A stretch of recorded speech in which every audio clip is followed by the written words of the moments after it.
WBS 87 Atlanta, WAEN FM Atlanta, WBHH, and on iHeartRadio, the home of the Beat Break Morning Show with Sean Garvey, DJ Rollum, and the Wake Up Ladies. This is Atlanta's new underground station, Beat Break 87 FM, where music and talk radio lives. Streaming online at beatbreakradiofm.com.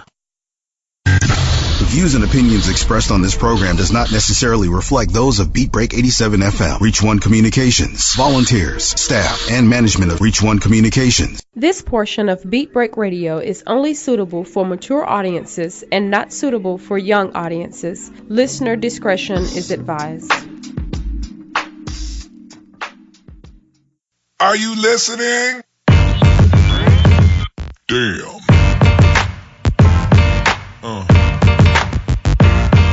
Yeah.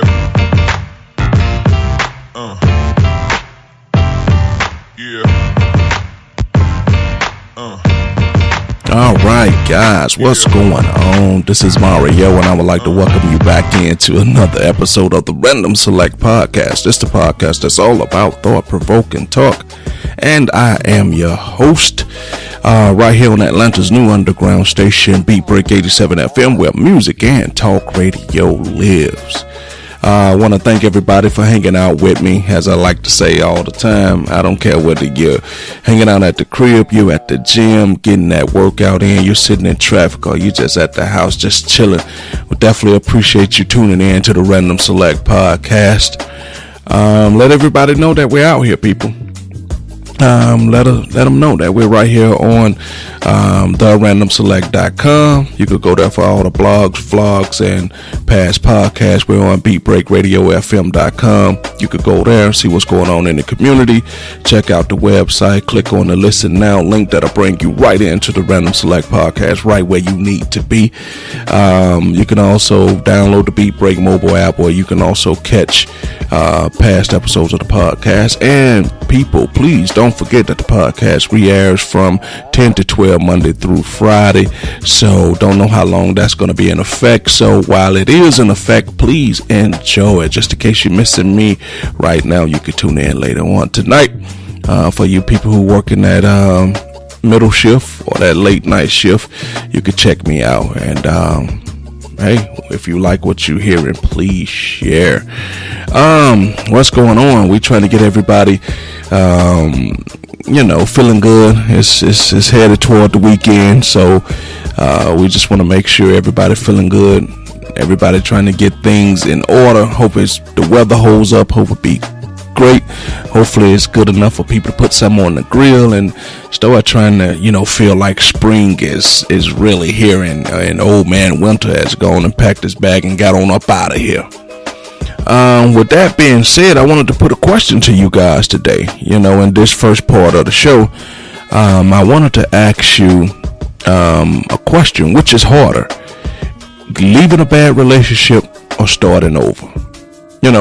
I would like to know for you guys which is harder. You can leave me, check in on the social media, check in on the Facebook page, on the Twitter page, or on the Instagram page, and let me know which is harder.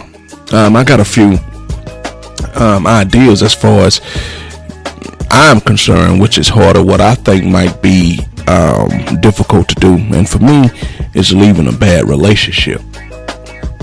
Because I feel that once I'm leaving, starting over is not a good thing, especially once you reach a certain age, especially if you're a certain personality type where you feel that you just have to have somebody, And people go, well, if it was me, I could be, no. Sometimes people are those type of people. You just have to have somebody, and none of the traditional rules to leaving somebody apply to that person, because even if they wanted to, it's just something in their DNA, in their core, that makes them feel they need to be with somebody, right? That's how we have people who jump from relationship to relationship. They just can't be alone. They can't take some time to fix themselves or either get to know themselves, because that's just their personality type. They need somebody around. So I can't stand when people always try to fit everybody into that same bubble. You can say all you want, like Steve Harvey will say, the 90-day rule and stuff. 90-day rule do not apply to a person who feel like they just have to be with somebody. They need to be with somebody, need companionship, tired of being alone. So you could throw all that out the window. But I'm asking the question, which is harder, to leave a bad relationship or to start over? Because some people got a real true fear of starting over. Some people have been with a person so long, or have had this person mentally condition them to believe certain things, like no one else will want you but me. And I'm not saying that that's a functional, great relationship. Inside of that relationship, there's dysfunction, but I'm just trying to look at it from all angles. That person has been told that no one would want you besides me. Look at you. You might be, they may try to assassinate your personal character, say you don't look good, say you're overweight, and then they'll try to make it seem like they're the only person willing to put up with such a despicable person like you. Then over time, if you hear that enough times, you tend to believe it. So therefore, you can't leave the bad relationship, because mentally you've been conditioned to think only that person that you're in this bad relationship with wants you. And that's totally a sign of dysfunction. Because what we don't understand is, and what we keep trying to work into things and try to overcome, you can't overcome dysfunctionality. I mean, if you put yourself in a situation where all the pieces of a certain puzzle are dysfunctional, you could never finish that puzzle. But sometimes, because some things feel right to us and some things feel like in the moment it feels like we could fix it, or it feels right. Because let's face it, dysfunction is like a shapeshifter, one of the people who can mimic people or mimic things. It mimic love. It feels like love. It looks like love. It tastes like love. It even sounds like love. But ultimately, it's not. And some people are so starved for love that they don't give a damn if they got dysfunction. They don't give a damn that if it's not real crab meat. They will take the imitation crab meat, which is dysfunction, over the real crab meat, which is love. And sometimes, I can't even lie, I've been a victim of that myself. Sometimes dysfunction feels really good, It feels like love, but with a shelf life, you know what I mean? Because true love sometimes don't have a shelf life, but dysfunction at some point always come to a head, whether either you wisen up or the dysfunction gets so bad that you have no choice but to make a move, So, looking in the mirror, it'll look like love, taste like love, feel like love, sound like love, but ultimately it's dysfunction. And what I was saying about dysfunction is, if you take all the pieces of something around you, like let's say if you come, let's say if you go to work at let's say an assembly plant where you making some type of product. Let's say you got a dysfunctional team leader who's your first direct person, that person that give you breaks to go to the bathroom and things of that nature, that fill in your spot, right? Then let's say you got a supervisor that dysfunction, that person that the team leader reports to, right? And then let's say the plant engineer is dysfunctional. That's the person that the supervisor report to. At some point, if you got all those levels of dysfunction going on, your job is going to be hard to do. It's going to be hard for you to perform great. It's going to be hard for you to function. It's going to be hard for you to feel like you want to go to this place when every level that you go to is dysfunctional. You complain to the team lead about something not right with your job. He's dysfunctional. He can't make it happen. Then you go to the supervisor. That person is dysfunctional. They can't make it happen. Then you complain to the plant manager about the supervisor and the team leader. But that plant manager can't help you because he's dysfunctional too. Ultimately, this leads to an environment where you are ultimately going to stop working at this job, where you're ultimately going to leave this job behind. Because I don't care what anybody say, it's hard to have a healthy relationship inside a dysfunctional environment. And anybody that tell you that they can, it's short-lived. It's a lie. It may work for a minute until dysfunction either boils over into something really drastic, or one or two or both or all the parties get tired of dealing with each other because they know at some point this is headed nowhere. And I don't care who you are, everybody get tired of running in circles at some point, even race car drivers. They get tired of driving in circles, and you're going to get tired of running in those emotional circles when you're dealing with those dysfunctional people. So that's why I picked leaving a bad relationship, because it's just hard to do. Because what if you're the type of person who can't recognize what you're in? What if you're the type of person who can't recognize that this is dysfunction and this is not love? And then you're wasting 3, 4, 5, 6, 7, 8, 9, 10 years of your life where something feels like one thing but is not, you know? And then one day it comes to that harsh conclusion that the whole time this was dysfunction, it was never love. And then now you come to that harsh reality that this is how much time you wasted. You wasted a decade on something that never ever was going to come to fruition because you took too long to recognize the curveball. Everybody can recognize the fastball, but that's why you have a lot of hitters who have trouble with the curve, guys.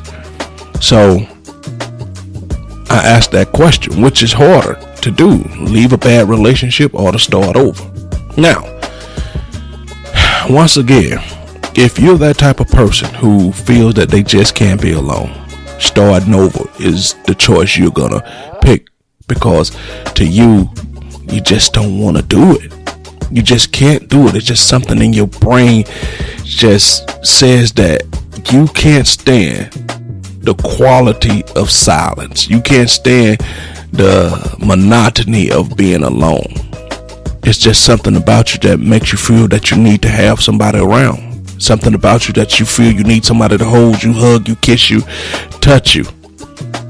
And you don't give a damn. You're not interested in knowing yourself. What you know about yourself is that you need someone around. So not everybody is interested on these personal journeys where everybody say you need to take some time to get to know yourself. Yeah, not everybody is interested in that. Not everybody wants to know themselves. Not everybody are, not everybody is interested enough for them to even be excited to themselves. So, and then you flip that around, is you got some people who don't want to know themselves, because if they truly got to know themselves, they wouldn't even like the person that they see. Because sometimes who we are is not what we used to be. Sometimes life has dictated how we have become who we are. And a lot of us are walking around not truly liking who we are. I mean, we'll laugh, we'll joke, we'll put on the front, we'll put on the facade in front of people. We'll act like at work we got it all together. But we don't. When we have that downtime, that alone moment inside our home, all those insecurities come out. That's why you see so many people being a certain way on social media, because all those insecurities of not being comfortable with who you are comes out. That's why it's so easy to write statements and say the things that people say on social media, because there's so many insecurities out there that we all walking around with this facade like we got it all together. When the truth of the matter is, the majority of us don't. But the majority of us get paid enough money just so we can all keep it together. The money makes it worth keeping the facade up, I can't imagine how many people like Michael Baisden say, why men cry in the dark. I can't imagine how many people are having issues when they're alone by themselves, just wondering, why me? Why can't I have this job? Why can't I have this person? Why can I live here? Why can't I drive this car? Why me? But when they come back to work, they'll come off as confident, come off as smart, intelligent. But it's amazing how that surface is a fool. On the outside, on the surface, we look one way. But if somebody could run your heart, your emotions, your insecurities through an x-ray machine, they'd see all type of people in there screaming, help, help, Please, somebody help me. I'm insecure. I'm afraid. I'm alone. I'm broke. I'm desperate. Please, somebody help me. If somebody could run your soul across the x-ray machine, they'd see that a lot of us have issues. And that's why the country is pretty much going through what it's going through now, you know. I just saw a thing that The Simpsons, people are having an issue with the white guy playing Apu on The Simpsons, an Indian guy. This man been doing this for 30 years. And now all of a sudden people got an issue with it. I mean, honestly, people, we got bigger fish to fry in this country than whether a white man is playing an Indian man on television. Really, people are being killed out here in these streets. People are being arrested just because they sat in Starbucks. And we're worrying about if a white man is playing an Indian man Apu. And that's part of the problem. That's part of the insecurities that I'm talking about. We as a country has deemed and tried to make everybody so soft. They're doing a really good job at making you look to the left when the real issues are going on to the right. We got to wake the hell up, people. Who the hell cares who's voicing a fake character? Honestly, think about this. Do you really in your hearts of heart care what color is the person that's playing Apu? I know I don't give a damn. So why is this even a thing that's coming across news feeds and timelines? Why? Who cares? But that's a whole nother podcast for a whole nother thing. But it goes back into now because everybody is feeling a certain way. We got a lot of people being really sensitive and need everybody to side with them. Then you got the people over here who's putting up the facade that's acting like they out there and acting like they confident. And then what's happening is that slowly but for surely we're unraveling because the sensitive people are way too goddamn sensitive. And the positive people who's putting up the facade are way too goddamn fake. So I don't know where we find that delicate balance anymore in this country, so we can get things leveled off and get things back to where we could just say that, I don't know, whatever happened to the days when a person would just say, my bad, I was wrong. I just wish we can go back to that. I could respect a person more instead of coming up with all these lies, coming up with these excuses, coming up with all this stuff. Sometimes as a man, as a person, just look into the camera, talking to the microphone, say, my bad, I screwed up. But now we can't do that because nobody wants to take accountability for anything. Anytime something goes wrong, we always looking at another person. I can't stand that. Anytime I screw up, I just say me. I don't look to pun it off on anybody because I know I messed up. Now, if it's a time where somebody needs to be blamed for it, yes, I'll blame for it if it's their fault. But if it's my fault, I just say, hey, look, Mario, you screwed up, player. That's just the way it is. You messed up. But nobody takes accountability for anything in this country. And I know I'm straying way to the left for what I was originally talking about. So I'm gonna bring that back in. So the question is, which is harder to do? Get out of a bad relationship or start over? I don't see starting over as a bad thing. Because sometimes starting over is almost that indication of that you did what you had to do to get out that bad relationship. Starting over sometimes is that one thing that helps you say to yourself that I was that in that relationship, or I was that in that situation, but now that I get a chance to start over, I can be anything that I want to be. I can do anything that I want to do. I can go anywhere that I want to go because I'm starting over. Whatever mistakes I made right there, done. I'm going to put them to the side. I won't make them anymore because I know where I went wrong. Right? Any things that I did right, I can take those, bring them over to my new start over and improve upon them. Now that I know that I've dated 4 or 5 women that's like that, I know that I'm attracted to a certain type, right? So now I need to sit down with my start over and reevaluate the type of woman that I like, the type of woman that I'm attracting, the type of woman that I'm attracted to. So to me, starting over is not a bad thing. Starting over gives you a chance to wipe the slate clean and to fix a lot of impurities and errors from that past situation that you just got of to try to make it better.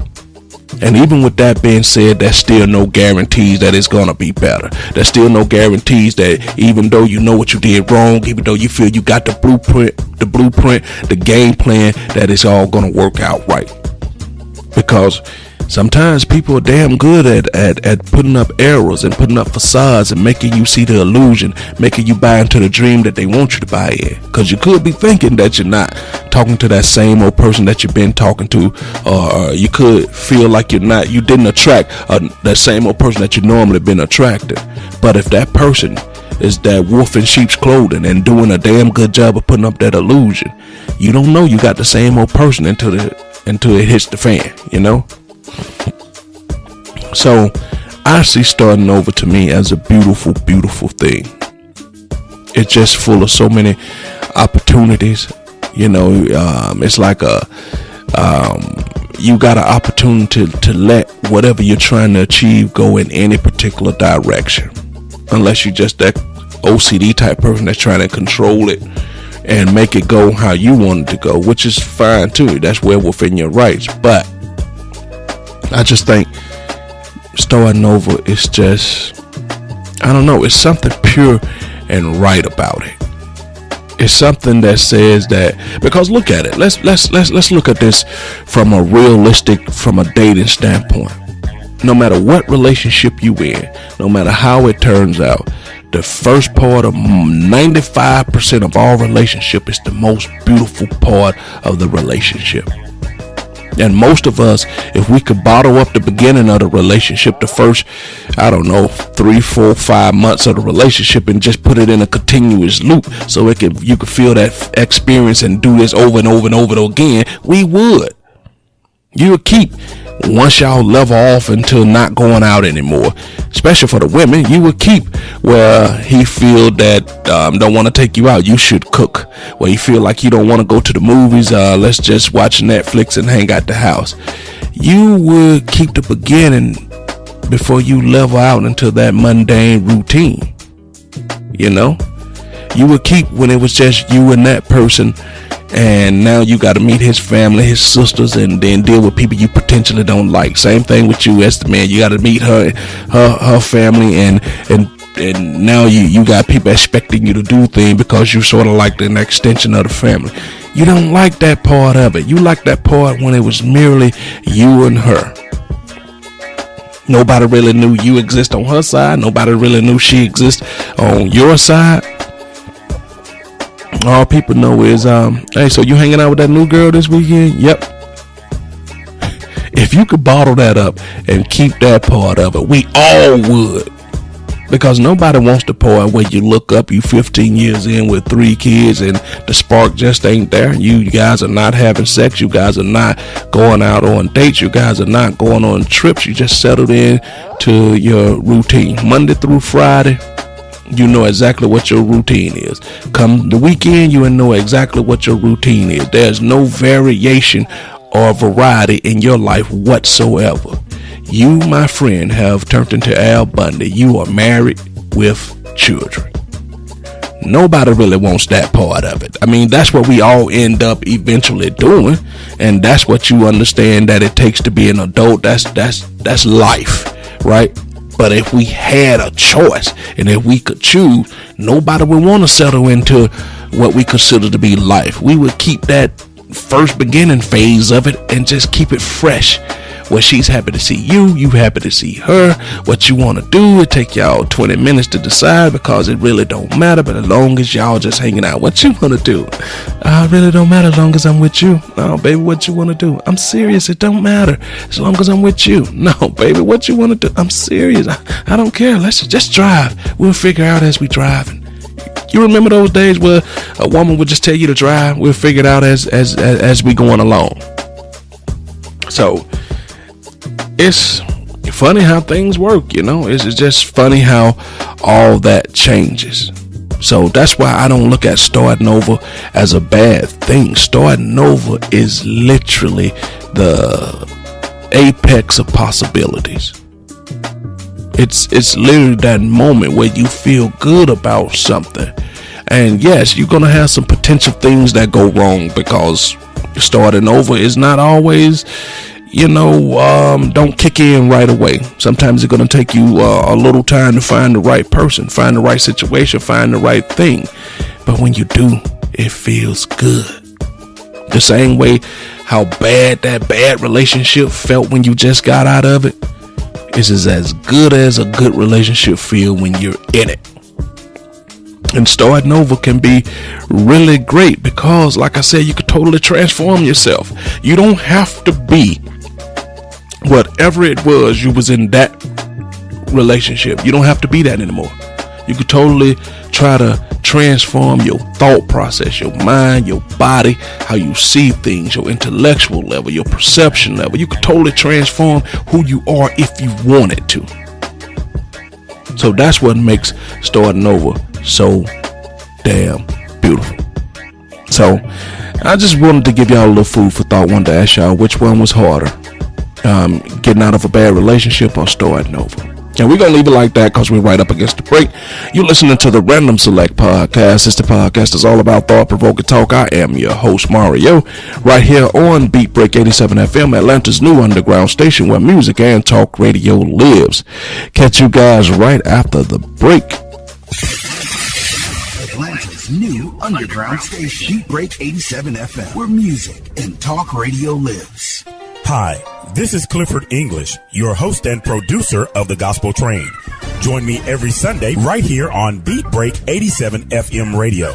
You will be encouraged, you will be equipped, you will be educated, you will be entertained, all while hearing the best in gospel music.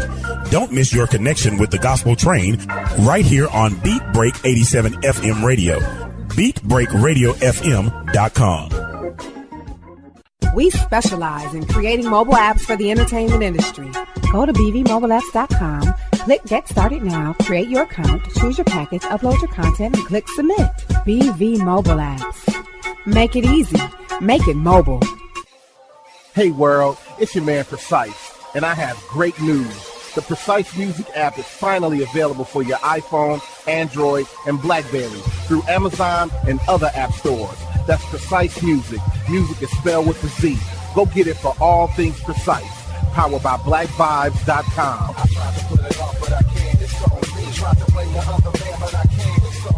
Stay in tune. That's Precise Music. Music is spelled with a Z. He has performed on stage in front of thousands of poetry lovers. He has sold out shows and rocked the crowd with the best poets in the industry. Welcome to the stage, spoken word artist, Patrick Duncan, better known as the Preacher Man. I am Benjamin T. Montgomery. I invented a goat propeller. I am the former president of South Africa, Nelson Mandela. Critically acclaimed spoken word artist, poet, writer, and the creator of Black on Purpose poetry TV series Wordplay. Patrick the Preacher Man Duncan is coming to a venue near you. Why is the only time we can come together as a nation is when there are acts of insanity, chaos, or devastation. Stay tuned to Beat Break 87 FM for updates on Patrick Duncan's upcoming arrival to your city. Visit cdbaby.com/CD/Patrick S. Duncan to order his latest album, What's Going On. Available online, including CD Baby and iTunes. I want this high to have no affiliation to a political party. I want this high to be spiritual. For more info, go to BeatBreakRadioFM.com.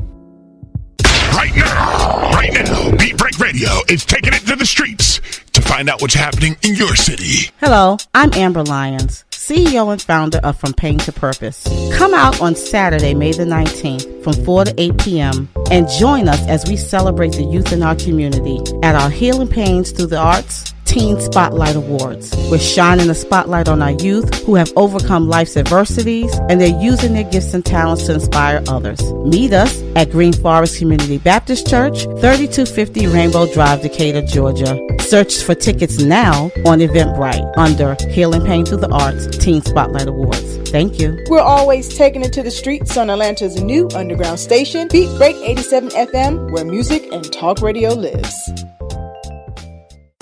When it comes to hip hop, Don't stop.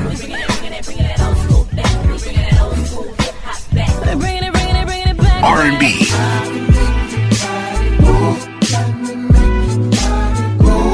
and talk radio, no one does it better than Beat Break 87 FM. This segment is brought to you by Patrick S. Duncan's latest spoken word project, What's Going On? Enjoy thought-provoking poetry by spoken word artist himself, Patrick S. Duncan. Visit cdbaby.com/cd/Patrick S. Duncan and order your copy today. What's Going On is also available on iTunes.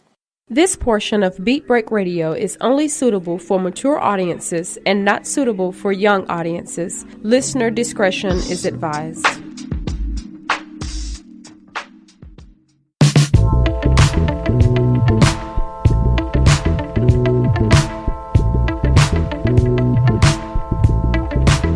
All right, guys, welcome back in from the break.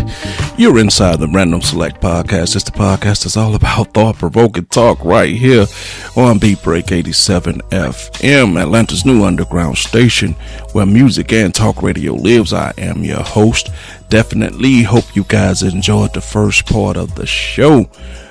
Before we go any further and get into the subject on this portion of the show, I just want to tell you guys thank you for listening. Also share, guys. If you're liking what you're hearing, please share. You can go to beatbreakradiofm.com, click on the listen now, it'll bring you right into the show. And we're always streaming live 24/7, so catch all the other shows that's on the station. You could go to the Facebook page, like the Random Select page, leave a comment right there. We're always putting up stuff. We always let you know daily when the show is on.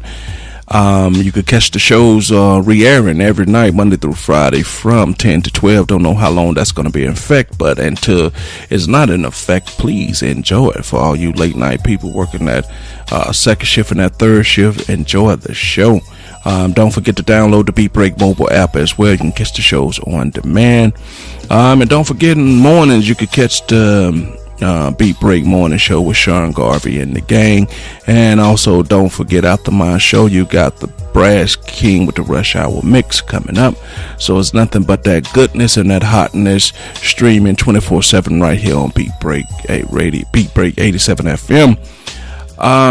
Guys, also if you would like to contact me, you could contact me at randomselect@gmail.com. That's randomselect@gmail.com. That's select with 2 T's. And you can also go to therandomselect.com where you can catch all the blogs and the vlogs and all those good things like that. In this portion of the show, I want to talk to you guys about, I saw a video on Facebook of a guy who was letting this little girl pretty much putting rounds of ammunition in his little girl's hand, and with her had a blindfold on, and she was able to tell him what type of round she had in her hand. And I just thought that this was a little disturbing for the simple fact this little girl couldn't have been no older than maybe about 10 years old. And I get what he's trying to do, but I think it's just really radical way of doing it. And I don't know if he's planning his daughter, preparing his daughter for when the government collapse, and for her to be ready to help overthrow the government or hold her own when the government do collapse. But I think that maybe he's forcing how he feel and pushing his agenda on a little girl, because at the end of the day, once you start elevating this little girl mind up into an adult status, with her being as young as she is, what is supposed to happen when she go to school with her friends and her peers, her classmates? What is the teacher supposed to tell a little girl when this is her mindset? And when you're elevating her to start thinking along the lines of an adult when she's a 10-year-old kid. I just don't understand how somewhere along the way the woman in your life allows this to happen, unless she just is along the same brain thought as you, because ultimately what you're doing is you're taking this little girl innocence away from her. She's a little girl. She should be worried about, Dora the Explorer, playing on her tablet, drawing and playing video games and just being a kid, instead of worrying about ammunition rounds and breaking down a gun and things of that nature. But like I said, I understand certain aspects of what he's trying to do. I just think that he's going about it in a real extreme radical way. Now, I do believe in certain things, because I tell my girls all the time. I have 4 daughters, and I tell them all the time, do not let any man promise you something that your father can't give to you. Don't let them promise you material things or money and to put you in a compromising situation. Don't let any man make you feel like you have to do something because you want what he's dangling in front of your face, whatever it may be. You come to me, you come to your father, we'll sit down, we talk about it, and we work it out. But do not let anyone devalue what your self-worth is. Do not let anyone make you sell out your morality. Do not let anyone take your self-esteem, twist it all up, and make you think that you're worthless, because you always got one man in your life right here that's always going to help you build up your self-worth and make you understand that you are precious, you are beautiful, and you are loved. So I always tell my daughters, do not let a man promise you something that your dad can't get for you. Whatever he promised you, your dad can do for you too. And if he asking you to do something that's going to compromise who you are, then that man don't love you from the get-go.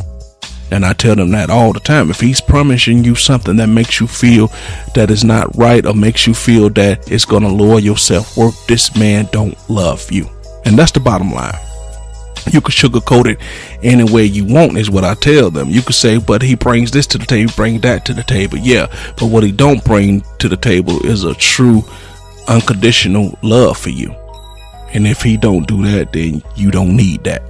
You understand what I'm saying? So I get where he's coming from in that particular aspect of it. I understand. So I would never presumably tell this father how to raise his kid. I'm just saying, in my personal opinion, that this is way to the left. It's no reason that a 10-year-old girl should logically know how to break down a rifle and a gun. Once you put a bullet in her hand, know what type of bullet it is. What are you building?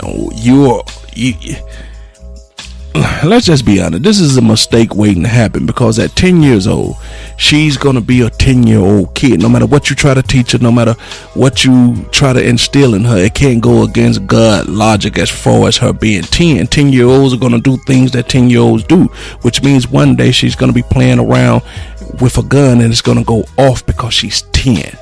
And she's going to mess around and lose her life, or she's going to mess around and shoot you, or shoot one of her siblings, or shoot her mother, because she's 10.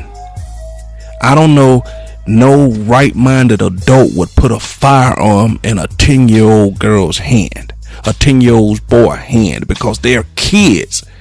That's, for them to make mistakes is inevitable. It's prone for them to make mistakes. That's why we are the parents to help try to guide them in the right direction, to keep them from making mistakes. Because I tell my daughters all the time, my job is to not prevent you from making mistakes. You're gonna make mistakes because you're human, and we all have. My job as a father, as a parent, is to prevent you from making big mistakes, because some big mistakes you can't come back from, like the gun actually accidentally going off and she's shooting herself, or she shoot you or one of her siblings. That's a big mistake that you cannot come back from. So I get it. I get you want her to know about Huey P. Newton. I get that. And I get that you're trying to teach her and instill in her, if something was to ever happen to you, she pick up where you left off and take care of her sibling. There's nothing wrong in teaching your kids that. That's a very good thing to teach them, family pride and doing things together as a community. And I would never say that you should depend on the government for anything. I'm definitely not in that mind frame, because at the end of the day you have to take care of yourself, and I've been instilling that in my kids for the longest. We Watts take care of us Watts first. You know, before we go out trying to seek help or looking out for a helping hand, let's see if we can fix it internally first. Whatever the problem is, let's see if we can fix it with our own resources first. Now, it's a big difference between asking for help and looking for a handout, because the older you get, you understand that it does take a village to accomplish certain things. And if you're trying to accomplish certain things, sometimes you do need somebody who might have a better expertise than you in a certain area, and they can help you out. You might have somebody that understands something better than you, and they can help you out. And it's nothing wrong with asking for help, because we all need help in doing certain things sometimes, as long as you're putting yourself in a position to one day to be able to repay the favor and help somebody back. Now that's asking for help. But I am definitely not in the business or in the market of teaching my kids, my offspring, to ask for handouts. Asking for handouts is getting to the point where you have become physically and mentally lazy, and you don't want to do anything, and you think that, you know, opportunity and good fortune is supposed to just come knock on your door and just put opportunity and good fortune right in your lap, instead of you getting out there and you working for it, you earning it, and you making it happen. No, I don't teach my kids to look for handouts, because if that's the type of person you're going to be, then you're going to set yourself up for not a great life. Especially if you're waiting for the government to come in and give you a handout. If you're constantly waiting for somebody to give you something, you're going to find yourself in a constant state of misery. You're going to find yourself in a constant state of always never having the things you need to be successful in life. Now, I agree with him on that. You don't let the government dictate how you're going to live your life. The government is there to kind of aid and abet, and and help you. It's not meant to take care of you and do all the things for you. At some point, you got to take some responsibility for who you are. Now, I agree with him in that. Like I said, I agree with some of the things that he's saying in the video, but it's better ways to teach your daughter that she is a queen, she is everything, than putting bullets in her hand, than putting rifles and handguns in a child's hand. Like I said, to me, the girl don't look like she's no more than 10 years old, and I might be overstating that. She look like she might be 8 or 9, you know. But it's better ways of getting your message across. And once again, I'm not coming on here and presuming to tell anybody how to raise their kids. No, that's not my aim. That's not what I'm saying. I'm just giving a personal opinion of how I think it's too far. Now, would I ever go in and tell that man to stop? No, because he can raise his kids however he see fit.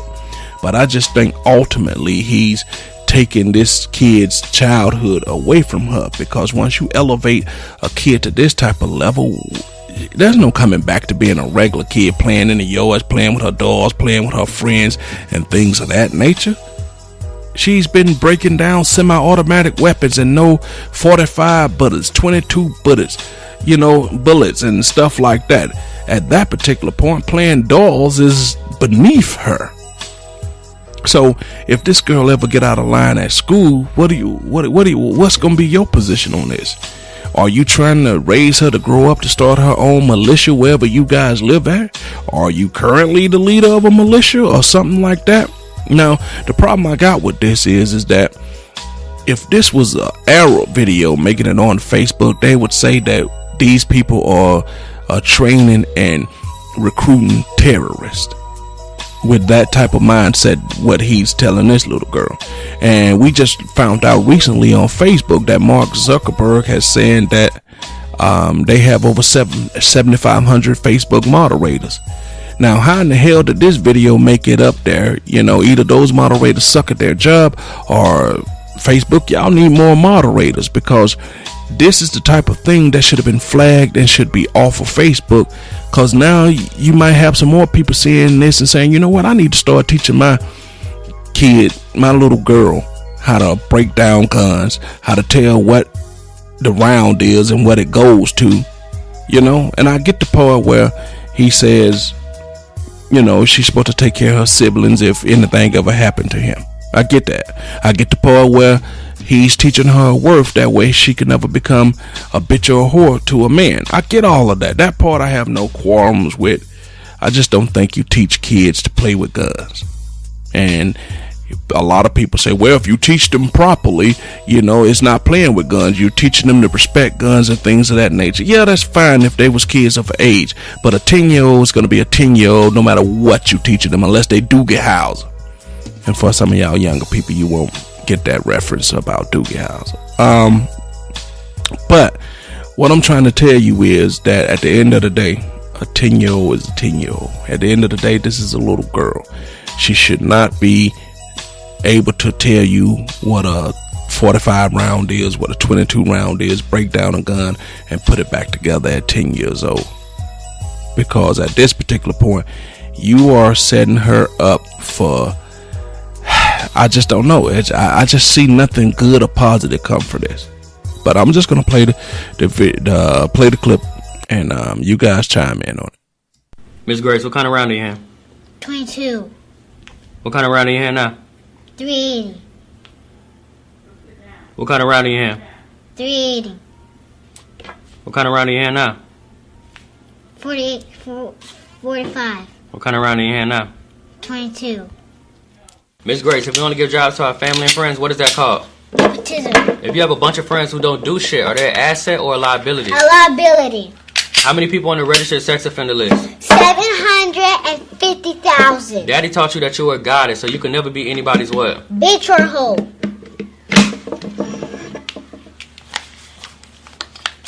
Remove your blindfold. Who is Huey P. Newton? An African political activist, a revolutionary who belonged to Bob Seale, co-founded the Black Panther Party in 1966. Who's coming to save you? Nobody. I have to save myself. And if I die today, then what's your job? To pick up where you left off and take care of my siblings. Good job. All right, you can hear her playing with the guns, breaking them down, and she has a blindfold on while she's doing all of that. Like I said, I get what he's trying to do. I just think it's a bit extreme, and I just think that once again, this is a little girl. We already got enough problems facing us black people in this country as it is. So one day this little girl might be out and about when she becomes old enough to carry guns, and some policemen take it the wrong way, or either she feel that if the police pull me over, I got these guns, I feel like I might need to bust. Or what if she's the type of little girl that's easily get mad at somebody, and she knows where you keep these guns, and she knows how to use the gun, and she lose her temper, which kids are prone to do sometime, and she just go shoot somebody because you've put in her hands and you've taught her how to use these guns. So I just think that sometimes I think he's losing track of the fact that she's a 10-year-old little girl. No matter what she may display around you, but you don't know what she's only 10. You kind of really don't know what her personality trait is really going to be like. Like I said, what if somebody pisses her off? What if she get mad at somebody? What is the conversation going to be like when she know that she has a gun at her disposal and she can go shoot someone? Like I said, what happens when she grows up? The police pull her over, and she's of this radical mindset that you are setting for her, and you already telling her that if somebody don't pull their weight, that they ain't about shit, right? Which, like I said, I ain't mad at that particular part of it, but she automatically at 10 is already gonna start expecting 10-year-olds to think like she thinks, expect her friends to think like she think and do what she does, and what if they don't? Is she gonna walk around thinking that 10-year-old peers of hers ain't shit? Or is she gonna be feeling like that she shouldn't associate herself with people because you put this mindset in her at 10 years old? It's the same difference that we complain about people preaching racism and hate inside of their homes. You learn it from, it's not something you're born with, it's something that someone has taught you, it's something that you have observed, and patterns of behavior that you have observed in your home. And her patterns of behavior that she's observing in her home is no different than what we're fighting against, what we're fighting for. And I know you're not saying that you're teaching, and in this particular thing, you're not teaching her anything but racism. I mean, not teaching her racism, but I'm just saying that along the lines, the same way racism is learned, you're teaching her about these guns without knowing what you're really creating, not knowing that she could be a time bomb. She's 10. Her full personality traits haven't formed yet. Her full, how she's going to think mentally hasn't formed yet. But you've armed her with weapons. What if she is a hot-tempered kid? I'm just saying this has the potential to have all type of bad effects, have the potential to just go so wrong, and then you'll be sitting back blaming yourself, wondering, why did you go down this particular road? And I would love to know what her mom is thinking. You know what I mean? I would love to know that, to try to see if her mom agrees with that. But like I said, I'm not hating on the fact that what he's trying to teach her. I just think that the way he's going about it is extreme. And like I said in the first, before I played the clip, I would never presume to try to tell any parent how to raise their kids. That's not what I'm saying here. That's not what I'm trying to get at. I'm just saying that is a bit extreme. I wish I could sit down and talk to this guy and try to explain to me, what's the thought process behind that, because I'm not looking at this from a closed-minded standpoint. I really wish he would sit down and talk with me and say, hey, look, this is what I'm trying to teach her. This is what I was thinking behind this. This is the thought process. This is how I feel. And this is how I feel that in order for her to survive, in order for our family to survive, this is what I feel she needs to learn. So I really wish he could, because I would listen. I would not be negative. I would sit down. Like I said, what he's teaching her is very good, teaching her some self-worth. I get that. I teach that to my daughters every day. Teach that to my sons every day. You got to understand your self-worth, because if you don't understand your self-worth, you open up yourself to a bunch of naivety. You know what I mean? You open up yourself to a bunch of manipulation when you don't understand who you are, where you come from, and what you're worth and where you're going. Because if you feel you have no self-worth, then you feel you're going nowhere. So anybody can bring any dumbness to your world, to your life, and you'll fall for it because you feel that you have nothing to live for. You feel there's no big picture. All you see is things right here and right now, and you don't have the ability to process how dumb this is that they're asking you to do. So I get that part of it. Teaching her about the Black Panthers, I get that part of it. You want to know that at some point we did have organizations that was ready, willing, and able to fight back. I get that part. I get that part where you're teaching her to say, hey, look, if anything ever happened to me, if I cannot continue to carry on or be a soldier in this army, what is your responsibility? Your responsibility is to pick up where I left off from and take care of your sibling. That I have no quarrels with whatsoever, no beef. We'll never chastise or talk down or try to tell anybody how to do that. I get that. I just have a problem with the gun part. Right? I get all the other stuff, the words, I don't have no problem with. I agree with him 100%. I just don't understand what is the purpose of teaching her at 10 years old what caliber bullets do what and how to break down a gun and build a gun back up blindfold. I just don't understand what's the purpose of it. And I get that part where he's telling her that, hey, look, if you get in a tough bind, things go sideways or go south, who's coming to save you? Nobody. I got to save myself. Now, let me tell you something. I agree with that 100%. That man right there understands that if push comes to shove, nobody's coming to help you. Nobody's coming to save you. We got countless events that done happened in this country history that tells us that if major things happen, you're on your own. Nobody's coming to save you. Look at Katrina. Look at Hurricane Katrina. Look what happened. More recently, look at Puerto Rico. If things boil down to it, nobody's coming to help you. You really do got to fend, fight, and claw for yourself. I get all of that. I just wish that he would wait till she got a little older to play with the guns, because at the end of the day, a 10-year-old is going to be a 10-year-old, and I pray and hope for his family's sake, for the little girl's sake, that nothing dumb ever happens. I hope he just don't ever get too comfortable with her around those guns, saying that she can handle herself and forget that she's a kid. And kids tend to do dumb things. They tend to make mistakes. And when you enter a gun into the picture, it's going to be a mistake that somebody ain't going to be able to live with. I mean that figuratively and literally. You won't be able, you will be dead if this little girl makes a mistake with this gun, or you will be shot, or you'll be severely injured. Because once again, at the end of the day, she is a kid. And I don't want to linger on that too much longer, guys. I just want to say I just thought it was an amazing video as far as the shock value go, that he's teaching this little girl this. All right, we're gonna leave that right there. And coming up in the next segment, guys, we're gonna go ahead and put Bill Cosby to rest. He was tried, convicted, found guilty, and as we like to say, that's that.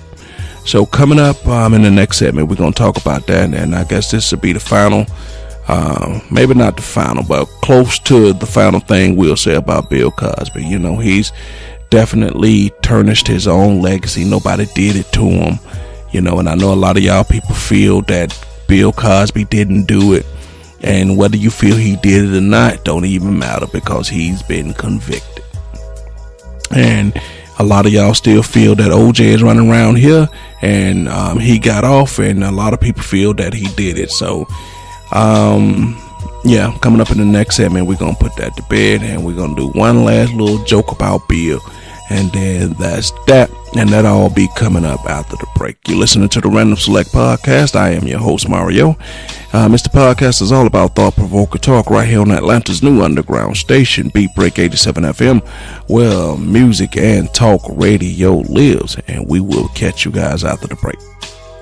This is Atlanta's new underground station. How you doing? This is Wood Harris. Hi, this is Jasmine Guy. What's going on in Atlanta? This is Clifton Powell. Hey guys, it's Niecy Nash from TV Land's The Soul Man. This is Cat Williams. Check this out. This is your boy RL from NEXT. Hey everybody, it's your girl Linnell. What's up, ATL? It's your girl Candy Ken of Atlantic Records. Hi, I'm Taraji P. Henson. WBS 87 Atlanta, WAEN FM Atlanta, WBHH, and on iHeartRadio, home of the Beat Break Morning Show with Sean Garvey, DJ Rollum, and the Wake Up Ladies. Beat Break 87 FM, where music and talk radio lives. Streaming online at BeatBreakRadioFM.com. A Reach One communications station. Download the TuneIn app to hear Beat Break 87 FM on your mobile device and listen to the Beat Break Morning Show. Weekday mornings only on Beat Break 87 FM, where music and talk radio lives. What's up, ATL? Make sure that you check out the D Here Radio Show on Beat Break 87 and BeatBreakRadioFM.com. Tune your radio. Tune in. Now. You can tune into this radio station on any smartphone or tablet. iPhone, Android, BlackBerry, Nokia, Samsung, Windows phones, or whatever you have. Download the free TuneIn app from your phone or tablet's app store. Tune in with music, sports, news, and comedy from over 70,000 radio stations around the world. Check it out at TuneIn.com or your app store. Hey world, it's your man Precise. And I have great news. The Precise Music app is finally available for your iPhone, Android, and BlackBerry through Amazon and other app stores. That's Precise Music. Music is spelled with a Z. Go get it for all things Precise.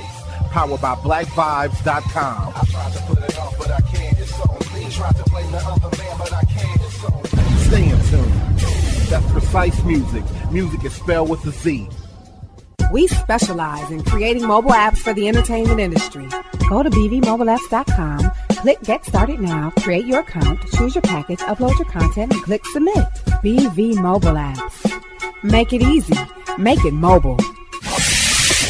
Listen to Beat Break 87 FM on the go. Download the Beat Break 87 FM app from the app marketplace, including Amazon, Google Play, and the App Store. View photos, videos, and Beat Break 87 shows on your mobile device. Download the Beat Break 87 FM app now for free.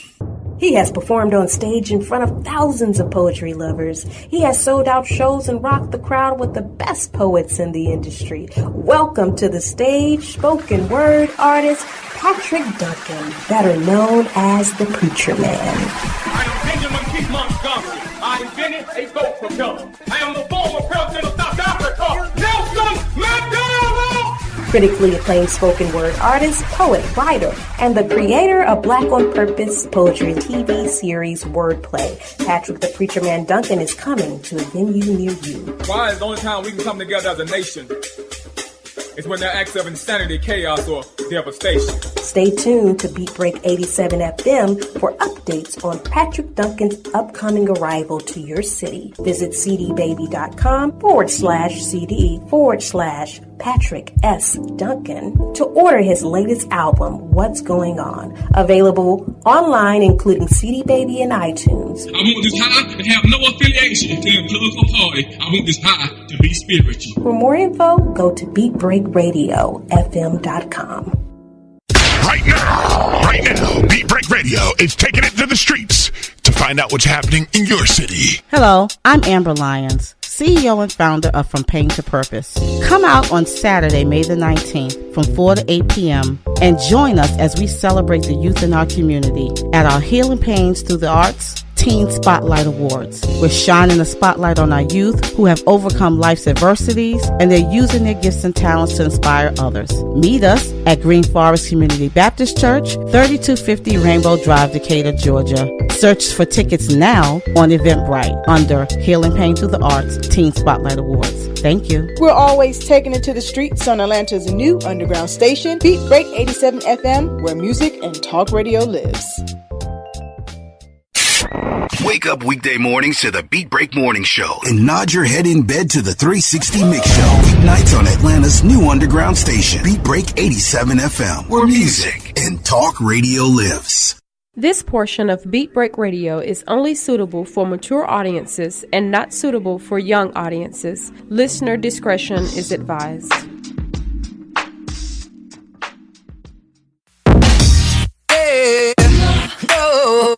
No, no, hey, no, no, no, hey, no, no, hey, Hey, what's going on, everybody? Welcome back in from the break. You're inside the Random Select Podcast. It's the podcast that's all about thought-provoking talk. Definitely hope you're enjoying the show so far. We're on the back stretch of the show. Don't forget, you want to reach me, guys. You can go to randomselect@gmail.com. Go ahead and send me an email. You can go to therandomselect.com and catch some of the past podcasts and things of that nature. And you can also go to beatbreakradiofm.com, click on the listen now, brings you right into the Random Select, all the other different links on the site. Check out what's going on in the community and just browse the site and see what we got going on, and you can keep it locked right here on Beat Break Radio 24/7 for all the different shows and the content that we're bringing. It's a lot going on. Definitely hope you like I said, enjoying the show. Share, leave a comment on Facebook, Twitter, Instagram, all those different places that we're at. YouTube is no place that you can't find the podcast. If you can't find us, that means you're just not looking hard enough. And damn it, I'm worth looking for. As I finished out the last segment, I said I was going to talk about Bill Cosby. I said we were going to put it to rest once and for all because he was found guilty. We were going to do one last joke about Bill, and then that was going to be that, talk about it, get it out the way, and move on from it. He's been found guilty on all counts, so we ain't going to stress it. We're not going to worry about it anymore. Bill has been found guilty. So he's had his due process. He's went through everything. I don't know what his sentencing is going to be. I don't know at this particular point what should you sentence him to or how it's going to all play out. We're going to see how the sentencing phase work. But we just want to put it all to rest once and for all. And I've always asked this question when it comes to people who got money, power, position, privilege. If it's about the sex, we all know that women are prone to be addicted to power, position, money, and things of that nature. Respect, prestige.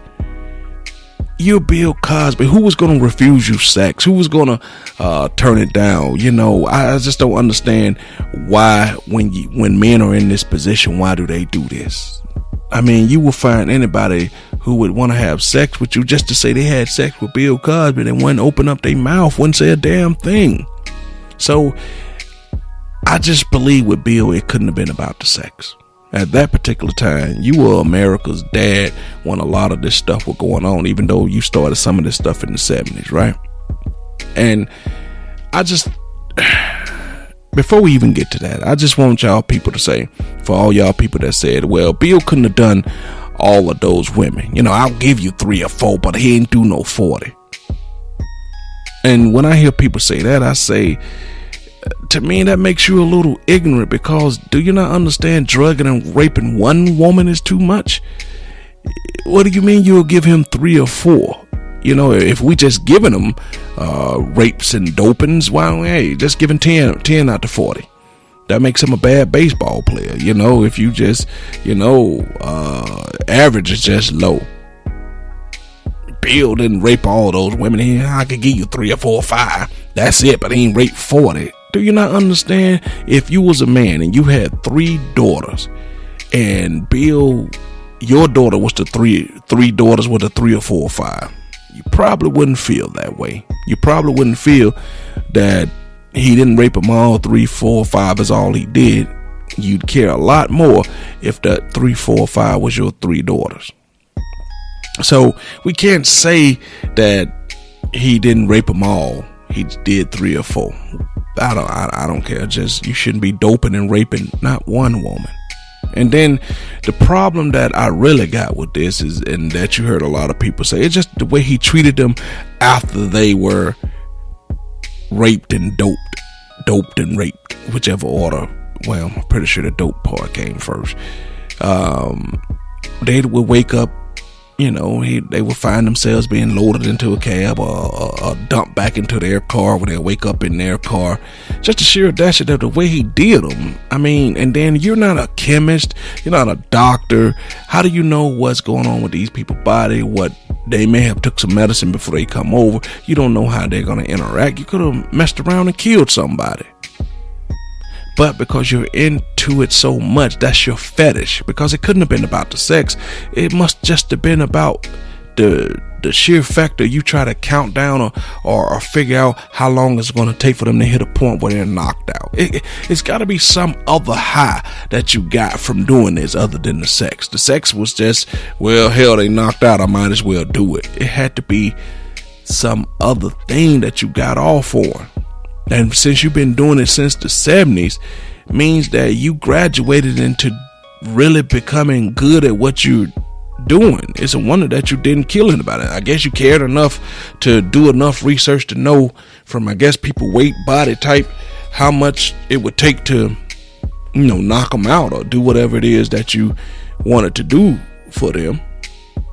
And let's face it, at one point, you just truly, when this first came out, you just truly believed that this couldn't be Bill Cosby. This was Mr. Jello Pudding Pop. This was Fat Albert. This was America's dad. And you really, truly just felt that, no, this Bill don't cuss. Bill don't even cuss in his stand-up comedy. And he ridiculed other people for cussing and wearing their pants below their belt. Which is funny when you really think about it in retrospect. You criticize people for cussing and wearing their pants below their belt when you ripping women drawers off. Yeah, that's a fair exchange. You guys put up your pants and act like you got some sense and become a reputable black man. Now, excuse me while I go over here and dope and rape this woman. Do as I say, not as I do. At one point, when he was doing the Cosby Show, that show made you think that it was possible that your situation could be better. You living in the hood, you're a poor black kid, you watching this family whose mother is a lawyer, whose dad is a doctor. And they got, they had 4 kids, 3 girls and a boy. Yeah, 4 kids. And then he was funny, he was stern, but he was fair. You know, I can still remember the day he told Theo that I brought you in this world and I would take you out. You understand? He was the type of father that you always wish you had. And I'm not ashamed or afraid to say that, because I grew up without my father, and he made me look and say, damn, I wish my father was A, here, and B, wish my father was like that. Because Thursday nights on NBC, we all waited for the Cosby Show. It was just what we did. It was our first just look into what the possibility of a family could be. I mean, it's just, you know, all the memorable characters from it, you know, all the memorable sayings, you know, when he was, I don't know, man, it was just one of those type of things where Cosby Show is one of those generational type of things. When you became an adult, the one fun memory you got was how Bill was a good, Heathcliff Huxtable was a great dad, you know. He knew how to handle his wife. He knew the things to not piss her off, and everything he did catered around making sure that the mama was not mad. You know, it just gave you a little glimpse as into when you got older, how you would want your family and your wife and things to be. And I'm not putting all that on Bill Cosby, because I understand that Bill Cosby is the man, that's the real entity, and Heathcliff Huxtable was a character, and he was an actor, and he could portray himself any way he potentially wanted to be. Whoever wrote Cosby Show could portray all of them in any light they wanted to be. But for a 30-minute glimpse on Thursday nights, we thought it was real. I mean, we really and truly did, because that's how good it was portrayed. That's how so much we wanted it to be real. I mean, we just saw him as America's dad. Even white people did, no matter how you look at it. So, which brings me back to this other point. I don't want to see not one damn person walking around here with a free Bill Cosby t-shirt on if that man go to prison. Let's save our free somebody for somebody that's worth actually the ink that's being printed on that shirt, or however they do it, the iron on, however they do it. I just, let's not even waste the material in the shirt. Let's save it for somebody that we really truly felt needs that. I mean, to me, it's in the same category as OJ. I don't want to hear another damn thing about OJ either. If you want to still continue to mess around with the people that got you in trouble, then that's on you. But I don't want to hear no breaking news about how OJ got in trouble again. I don't want to hear no breaking news about this. As far as I'm concerned, OJ don't exist to me no more. I am sick and freaking tired of goddamn OJ. The only OJ I care about is real orange juice. But that Orenthal James, damn him. So, not because I felt that he's guilty or not guilty. I'm just tired of it, period. It's almost like we got the NFL draft going on. You know, by the time that actual draft coming, I am tired of hearing about draft coverage. I am tired of hearing about who may go number one, who may trade up, who had a good workout, what was the combine. After so much, you get tired of it. You know what I mean? Because at some point, I just wish some network come out and say, the draft is next month, and we won't talk about the draft until next month. You know what I mean? The draft is Thursday, and we'll check back with you on Thursday morning. So that's how I feel about Bill Cosby. I'm tired of it. I'm tired of people having real intimate and hardcore debates about whether he did it or not.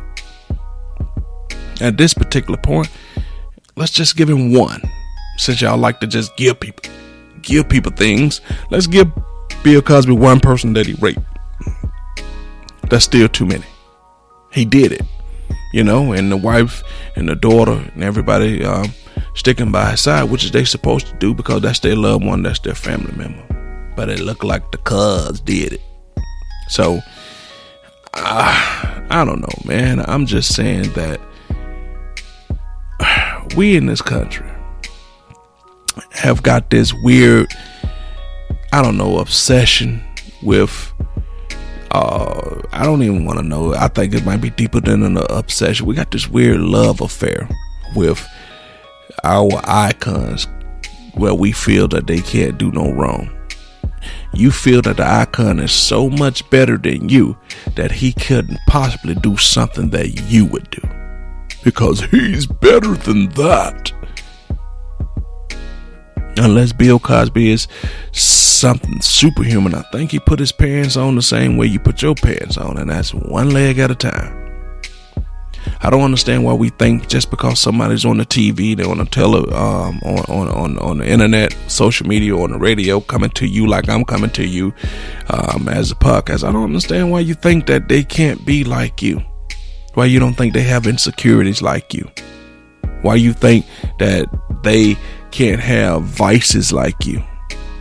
Think that they can't have weaknesses like you. I don't understand why we think that just because somebody is coming to you on a TV screen doesn't mean that they're not human. So we gotta get out of this weird obsession and love affair with superstars and believing that they can't do anything wrong, and then when they do something wrong, the first thing we want to say is free them.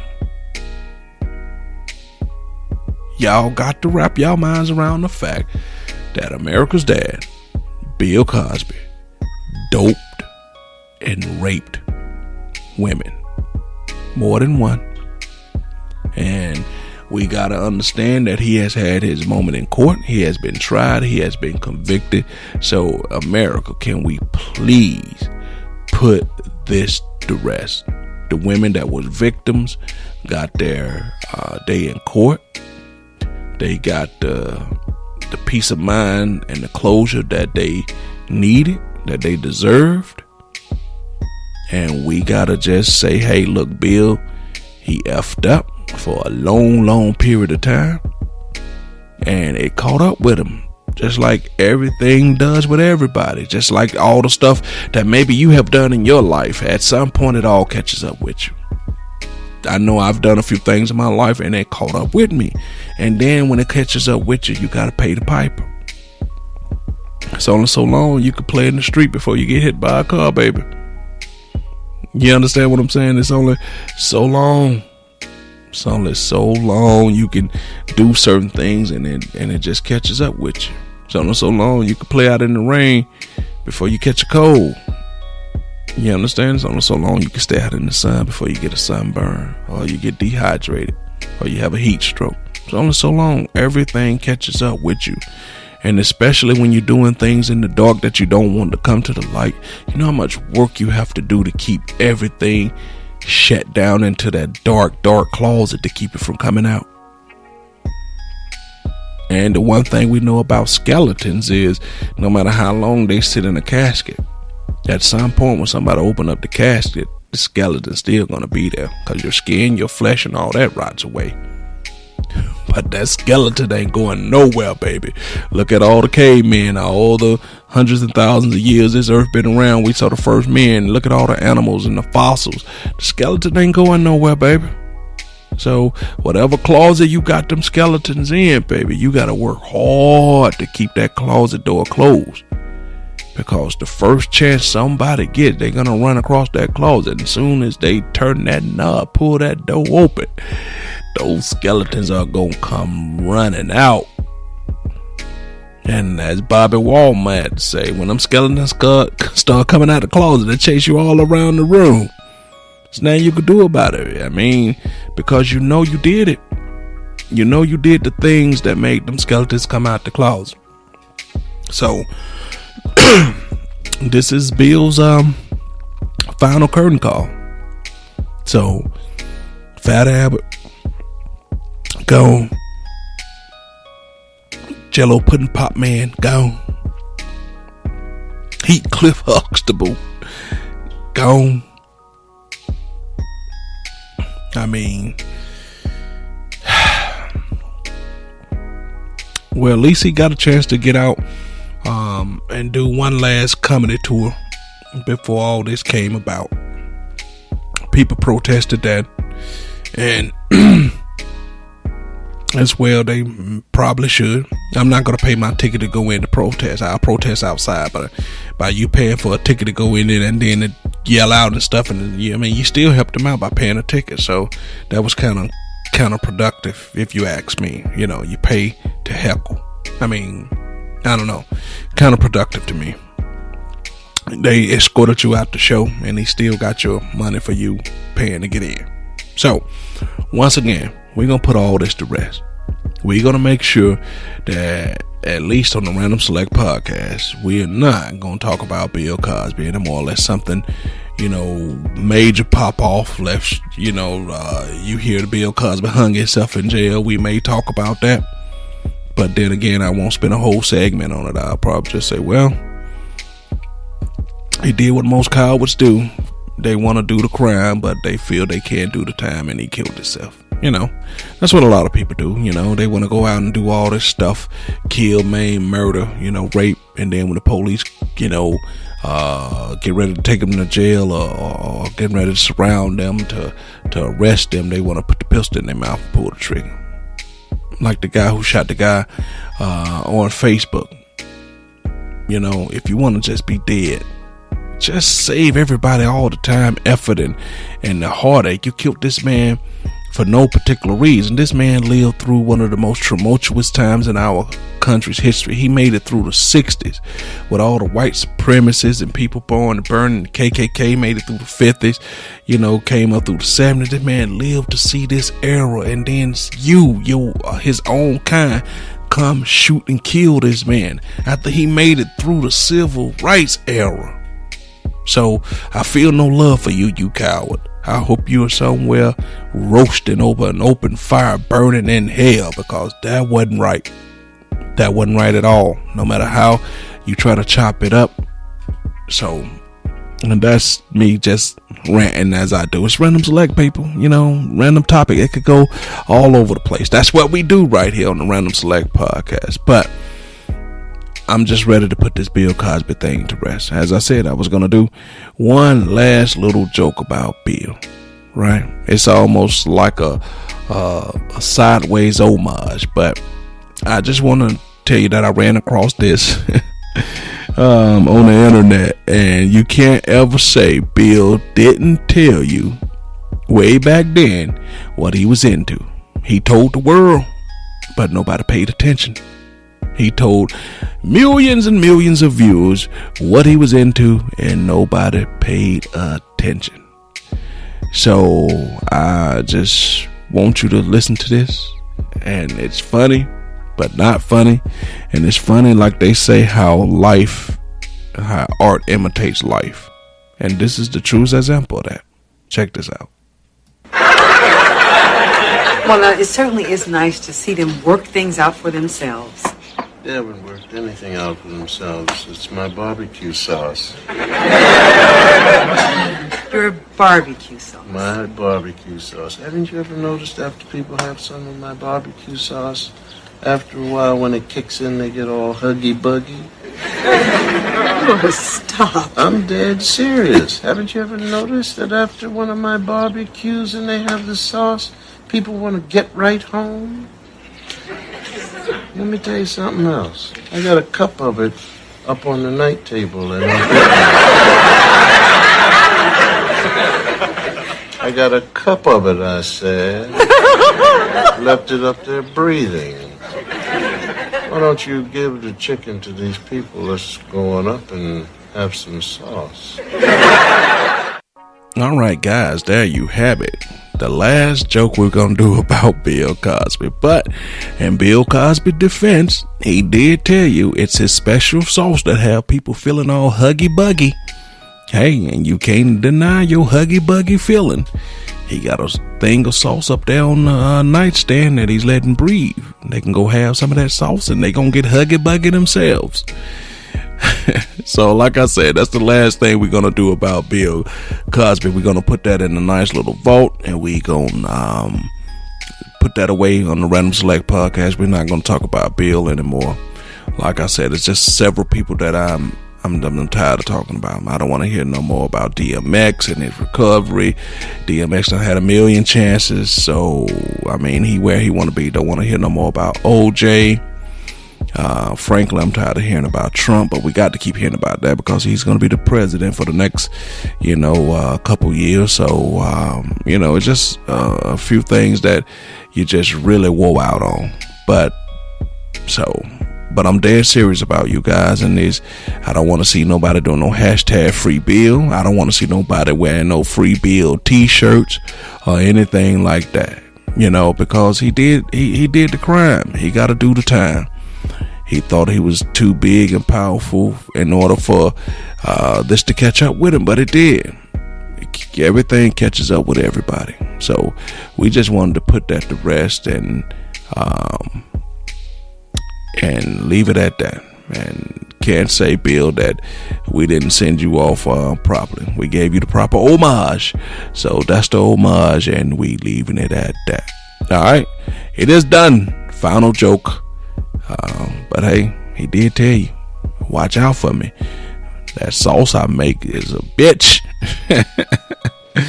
All right, guys, we're getting ready to be up against the break. We're getting ready to go into the final portion of the show. That's going to wrap everything up next show. I might talk a little NFL draft. I don't know. I mean, I might talk some playoffs. I don't know. I mean, we might just go anywhere off the beaten path. I don't know. So stay tuned. You're listening to the Random Select Pario. You listen to the Random Select Podcast with Mario, right here on Beat Break 87 FM, Atlanta's new underground station where music and talk radio lives. Catch you guys after the break, and then we're gonna wrap it up. Atlanta's new underground station, Beat Break 87 FM, where music and talk radio lives. Hi, this is Clifford English, your host and producer of The Gospel Train. Join me every Sunday right here on Beat Break 87 FM radio. You will be encouraged, you will be equipped, you will be educated, you will be entertained, all while hearing the best in gospel music. Don't miss your connection with The Gospel Train right here on Beat Break 87 FM radio. BeatBreakRadioFM.com. We specialize in creating mobile apps for the entertainment industry. Go to bvmobileapps.com, click Get Started Now, create your account, choose your package, upload your content, and click Submit. BV Mobile Apps. Make it easy. Make it mobile. Hey world, it's your man Precise, and I have great news. The Precise Music app is finally available for your iPhone, Android, and BlackBerry through Amazon and other app stores. That's Precise Music. Music is spelled with a Z. Go get it for all things Precise. Powered by BlackVibes.com.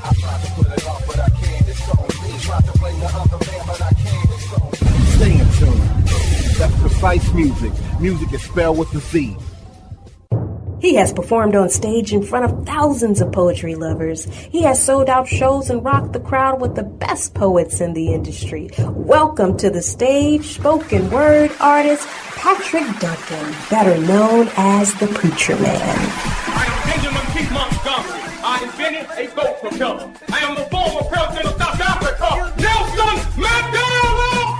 Critically acclaimed spoken word artist, poet, writer, and the creator of Black on Purpose poetry TV series Wordplay. Patrick the Preacher Man Duncan is coming to a venue near you.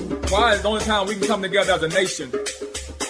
It's when there are acts of insanity, chaos, or devastation. Stay tuned to Beat Break 87 FM for updates on Patrick Duncan's upcoming arrival to your city. Visit cdbaby.com/CD/Patrick S. Duncan to order his latest album, What's Going On. Available online, including CD Baby and iTunes. I want this high to have no affiliation to a political party. I want this high to be spiritual. For more info, go to BeatBreakRadioFM.com.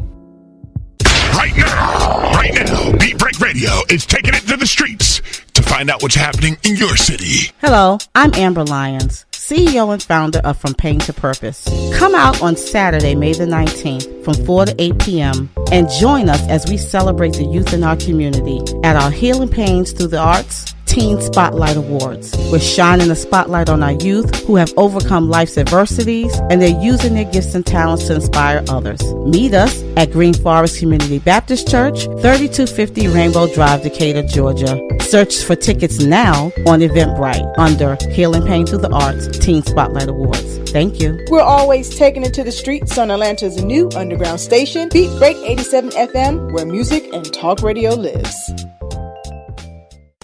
When it comes to hip hop, Don't stop.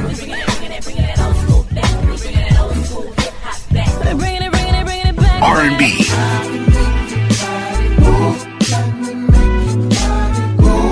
and talk radio, no one does it better than Beat Break 87 FM. This segment is brought to you by Patrick S. Duncan's latest spoken word project, What's Going On? Enjoy thought-provoking poetry by spoken word artist himself, Patrick S. Duncan. Visit cdbaby.com/cd/Patrick S. Duncan and order your copy today. What's Going On is also available on iTunes.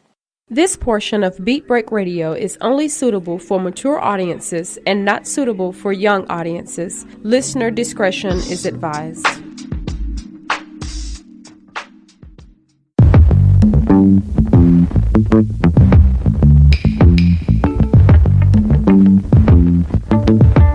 All right, guys, we're back in from the break. I want to thank you for hanging out with me, Mario, host of the Random Select Podcast. It's the podcast that's all about thought-provoking talk right here on Atlanta's new underground station, Beat Break 87 FM, where music and talk radio lives. We're in the last portion of the show. We're about to get ready to close it out. And don't forget, coming up after the Random Select Podcast, you have the Brass King. It's 2 turntables and an eclectic set coming with the Rush Hour mix. So keep it locked right here for that, guys. And in this last portion, we're going to get you guys up out of here. Just going to talk about some of the things that's going on in the news. And today I'm going to be joined by,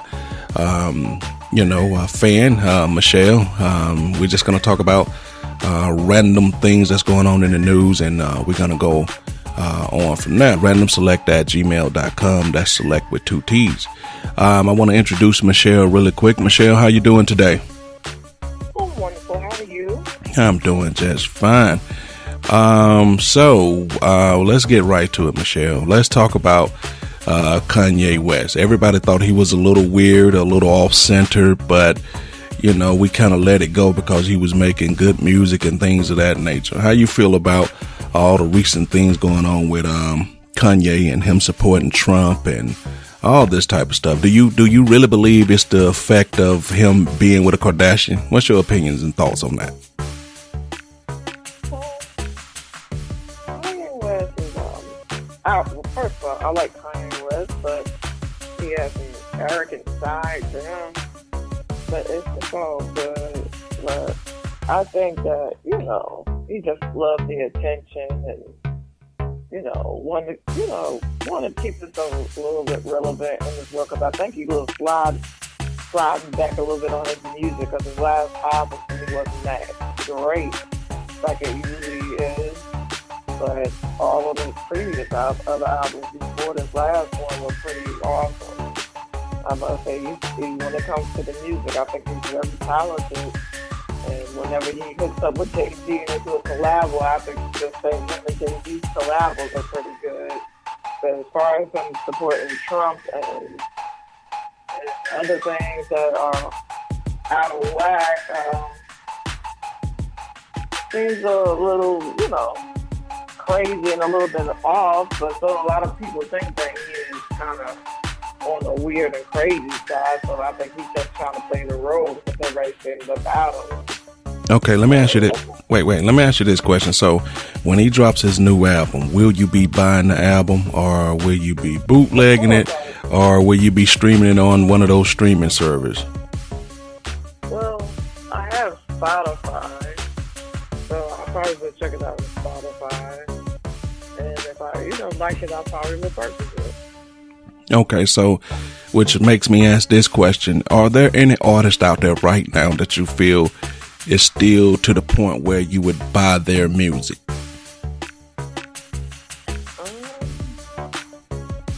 I would say Lil Wayne. I love Lil Wayne. lot of people don't like him, but I do. He raps, but he raps with a lot of truth, a lot of things, and nobody's just not listening. They're more listening to the music and stuff, the lyrics. And he be telling a lot of truth to me. And I would, who else would I buy? Pretty much, I would buy another Jay-Z album, but I think that, his music is pretty cool. That's about it for now. Those are the only two ones that I would, really purchase. Okay. And everything else I would test it out before they come out.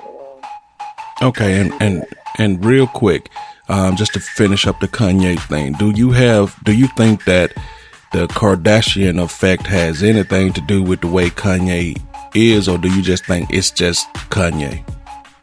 No, I think it's just Kanye. That's his personality, and I think he was like that before he met up with Kim. So I don't see him being any different.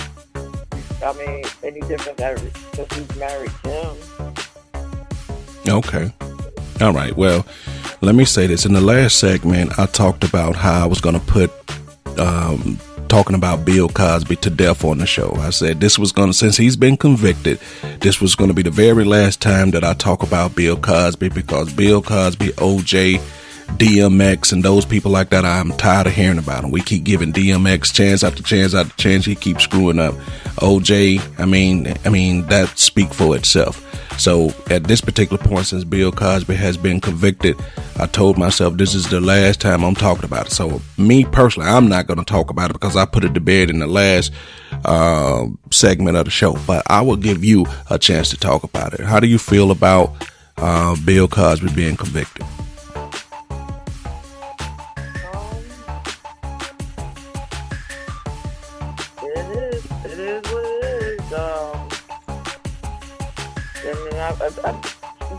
Truly, I believe that these women are telling the truth, but I think that maybe the trial's a little bit unfair because these women, time has passed up for them to come forward. I think that they should have came forward earlier when this first happened to them. That way, there would have been solid evidence, but some of them, most of the stories are believable, but just hear a lady that's on trial now, I'm kind of skeptical about her story. Wow, just wait till the last minute to do this, to tell your story. Okay, so some of the evidence they have against her wasn't matching up for what she was saying. So I'm kind of skeptical about her story. But all the other ones, even though it was too late for them, they seemed like their stories were very believable.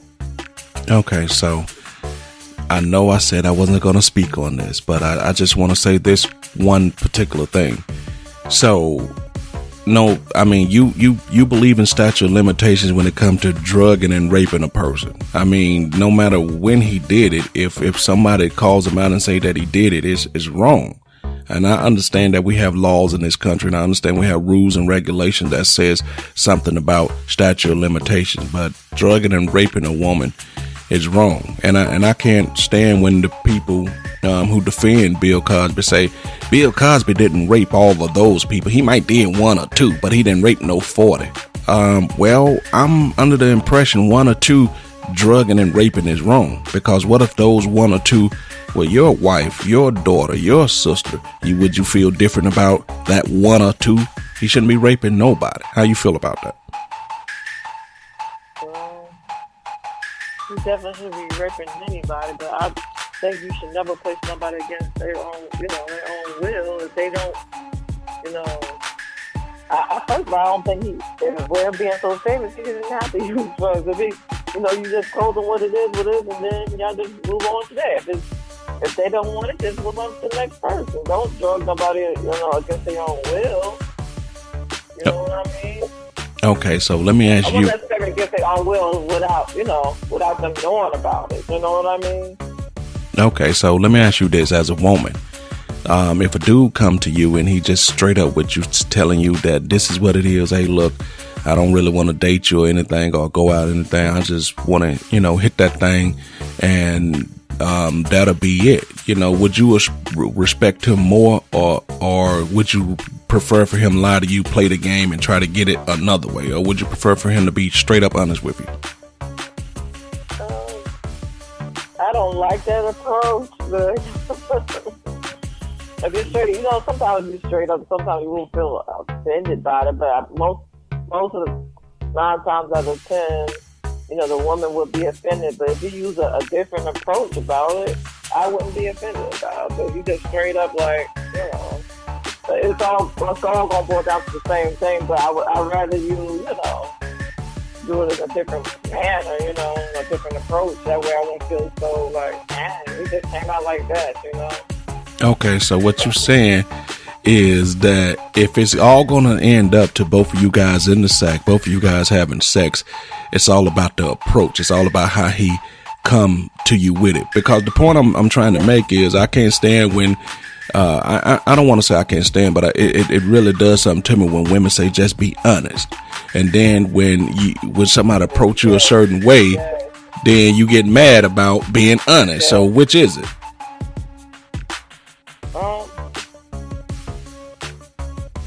I probably would get mad, but like I said, the approach, if it was a different approach, yeah. Just all leading up to the same thing, but if it's just straight up, you're like, dang, that's, a woman feel like that, that's what you think of me of, is that, But if he takes his time and work his way to that point, I'm fine with it after that. Oh, so what you're saying is you would feel less hoish if he took his time instead of, you getting right to the point. That's pretty much what you're saying to me. Basically. Oh, okay. So if your approach is slow and steady, like cooking in a crock pot, is good.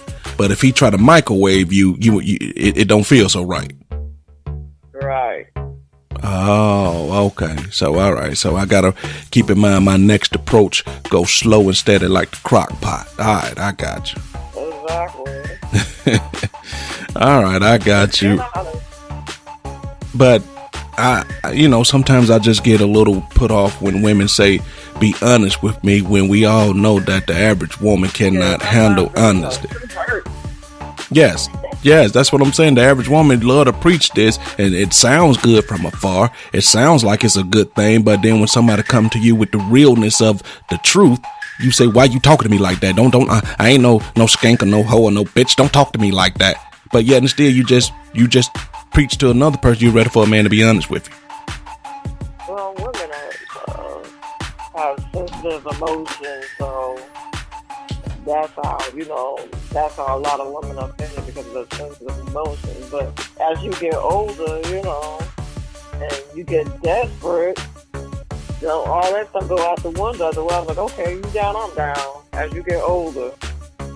Oh, so that's how it works. You just live long enough, and then you automatically gravitate toward if you down, I'm down. That's all it takes, Yeah, basically. All right. I would love to meet you one day, Michelle. All I gotta do is, bat my eyes at you and go, "Are you down?" And you go, "Yeah, I'm down. What's up?" It's more to it than that. You gotta feel the person and be attracted to the person and have things in common, and it just ain't, But what about all those people?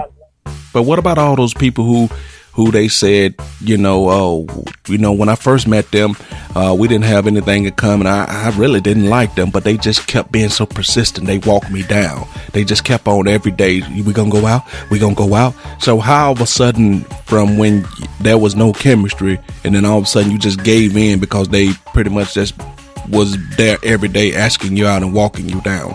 How does it go from no chemistry to, hell, I might as well do it because they're asking every day? How does that happen? I think as the time goes on, it just don't happen like that. I think you start growing on the person and you start get to know the person better, I don't think it's like what you say, like, it, when you're gonna do it. You start to get to know the person, you start to get to knowing each other, and they start liking each other, and it goes from there. Well, once again, that goes back to a thing that I have issues with too. When people say they grow on you, fungus and moss grow on you. So that's what you're saying I am? Like I say again, that might not necessarily happen for everybody, because you got to be vibing with the person, then you find out you have certain things in common. It's like building up to a relationship.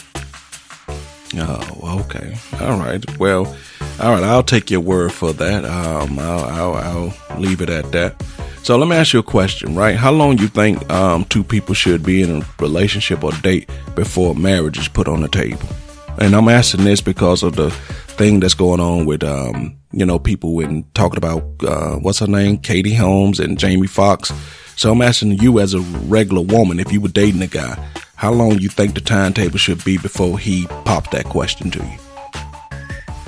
I would say with dating, I would say about maybe from 2 to 4 years, because I really think that you really should get to know that person. You're going to be with this person 24 hours a day. Well, I ain't going to say 24 hours a day, but the time you're not working, you're going to be together, and it's going to be for the rest of your life. So you ought to get to know that person better, because if you don't, there's just going to be trouble ahead. You'll be like, oh, I didn't know you did this. Oh, I didn't know you do that. I didn't know you like this. Oh, I didn't like that, And then there's going to be time, well, can you put up with yourself, or you can't put up with it. So, I think it's very important to get to know a person. That way you can say, this is something I can deal with. If not, I can just, call it quits and move on.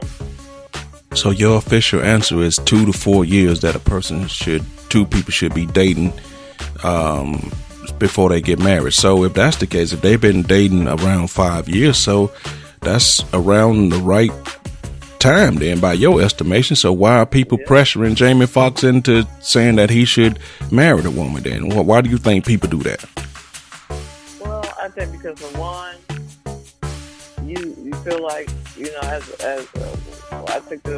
I'll take the women's, I'm coming from a woman's point of view. It's like, you don't know that you're wasting your time, because if you waste your time, you could be working on another relationship that you think is going to work, and you're going to have a future together, because time is not on nobody's side. Time goes away real fast, and as time goes away fast, you're aging and all these different things that happen. So you want to try to, nip it in the bud, and how your future going to be, and and feel like you're going to have something together. Yeah, but the one thing you didn't mention right there, you said time, and you could be getting to know somebody else. I never heard you mention love. Does love play a role in that? All you said was time.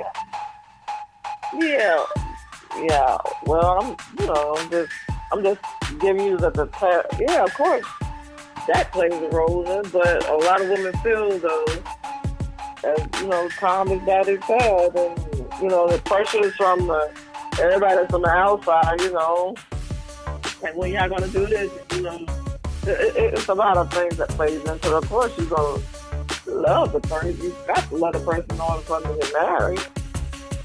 So let me ask you this: as a woman, I'm glad you brought that up about that pressure. As a woman, why do you guys feel so pressured to let people who are not in your inner circle, who don't know what the deal is between you and your relationship, pressure you guys into doing things or trying to elevate to a level that you may not be comfortable with, or you and that person may not be ready for? Why do you guys feel that pressure so much to do that? Well, I think it's because you are sort of raised, you almost say raised that way, but as you growing up, you see everybody else doing it, so you figured you supposed to be doing, or you see your parents get married for a long time, or you see somebody else get married for a long time, so you feel like, man, I got the parents to do this and that because everybody else is doing it. Okay. Or you feel that, the people in your circle, like everybody else married and you're not married, you're like, okay, everyone else, well, why I'm not married? And then you feel like, feel like the pressure is on. Okay, now with that being said, right, and now that right here in 2018, all the information is out. All that we know about how relationships work, we see how dating has changed. It's not the way it used to be. Do you think it's time for us to start readjusting those traditional values that we have been taught? Do you think it's time for us to start saying, wait a minute, maybe how we've been taught about love and relationships is wrong, and maybe we need to adjust our mirrors a little bit as far as that goes? Yes, I really do think that needs to change as far as relationships go and how things are supposed to be, because I really don't think it's realistic, like not having sex before marriage, or don't live with the person before you get married, stuff like that. I think it's totally the opposite. That way you know what you're dealing with. So what you're saying to me is, you when you meet that guy, you vibing, you want to get that thing up before y'all get married. Yeah, because you want to know what you're getting. Because if you get married, once you get married and y'all get in the bedroom, you're like, wait a minute, this ain't what I thought I was getting. So would you end a marriage over bad sex?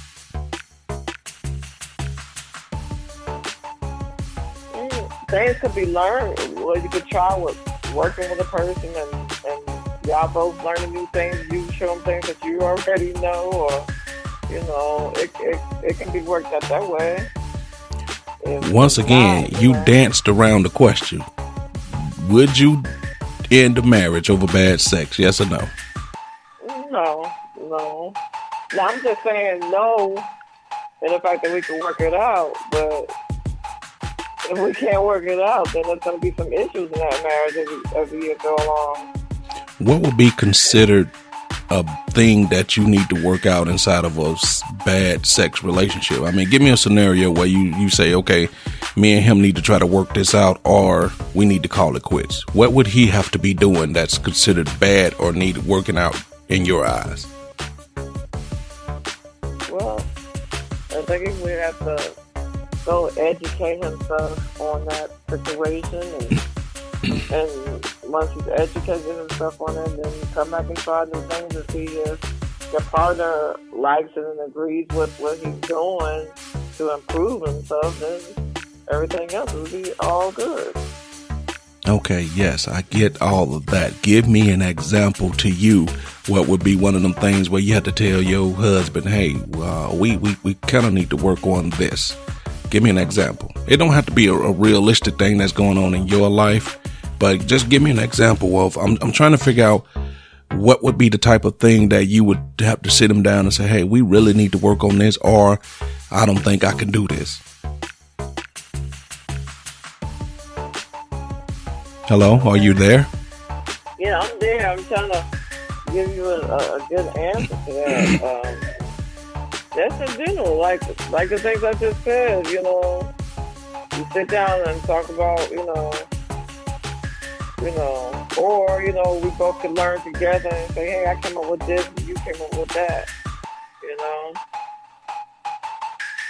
and, see how it works out. If you like it, you move on from there. Okay. If not, but now that I would tell you, when you work it out, it's fine, unless, the man is not working with nothing, then you're going to have some other problems. That's why I say you should test the waters before you get into it. All right, so I've talked about this on 1,000 podcasts, and I've asked quite a few women this. Let me ask you this, honestly and truthfully, does size matter?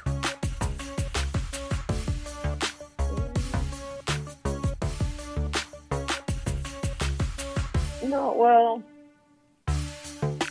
in some ways, yes. In some ways, no. It depends on if you know how to, work with what you got, it's fine. But size could matter if it's not fulfilling to the women. Okay. All right. Well, on the man side of that, I will say, as far as, how you women are always talking about tightness and things of that nature. I'm just saying that as far as the men go, you know, it matters to a certain degree, you know. So yeah, of course, women have to keep all that stuff intact in order for the relationship to be working right. As far as sexual wise, but she wants to keep her stuff up too. So y'all could be matched up. Okay, I got you. So, all right. So we're gonna get ready to end this. I just I'm glad that you was able to come on to the show. But we're getting ready to be up against the break. I want to thank Michelle for hanging out with me inside the Random Select podcast. It's the podcast that's all about thought-provoking talk. Hey, this is the last portion of the show. We're getting ready to get you up out of here. Don't forget the Brass King is coming up next. He's going to get you through that rush hour with the rush hour mix. He's going to get you bobbing in the car, get your head rocking, and all those good things like that. Don't forget, we'll be back on Monday. And everything's going to be good. We're going to start it off fresh, and everything's going to be right. So until then, guys, the Random Select is out.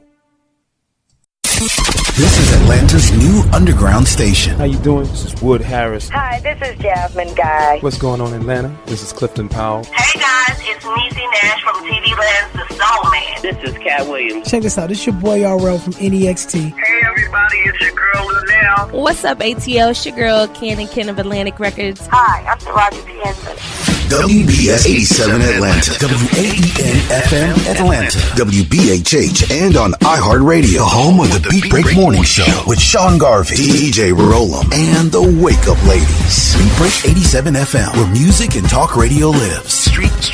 Streaming online at BeatBreakRadioFM.com. A Reach One communications station. Download the TuneIn app to hear Beat Break 87 FM on your mobile device and listen to the Beat Break Morning Show. Weekday mornings only on Beat Break 87 FM, where music and talk radio lives. What's up, ATL? Make sure that you check out the D Here Radio Show on Beat Break 87 and BeatBreakRadioFM.com.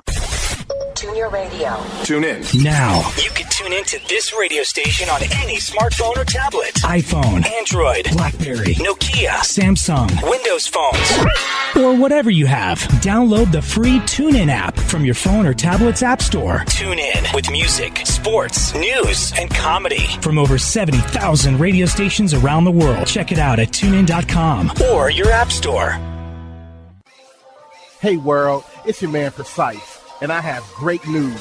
The Precise Music app is finally available for your iPhone, Android, and BlackBerry through Amazon and other app stores.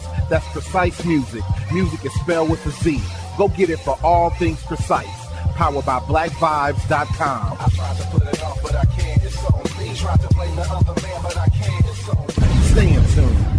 That's Precise Music. Music is spelled with a Z. We specialize in creating mobile apps for the entertainment industry. Go to bvmobileapps.com, click Get Started Now, create your account, choose your package, upload your content, and click Submit. BV Mobile Apps. Make it easy. Make it mobile.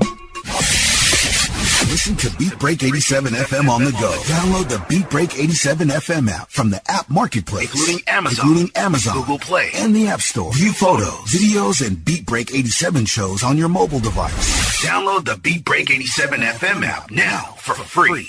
He has performed on stage in front of thousands of poetry lovers. He has sold out shows and rocked the crowd with the best poets in the industry. Welcome to the stage, spoken word artist Patrick Duncan, better known as the Preacher Man. I am Benjamin T. Montgomery. I invented a boat propeller. I am the former president of South Africa, Nelson Mandela.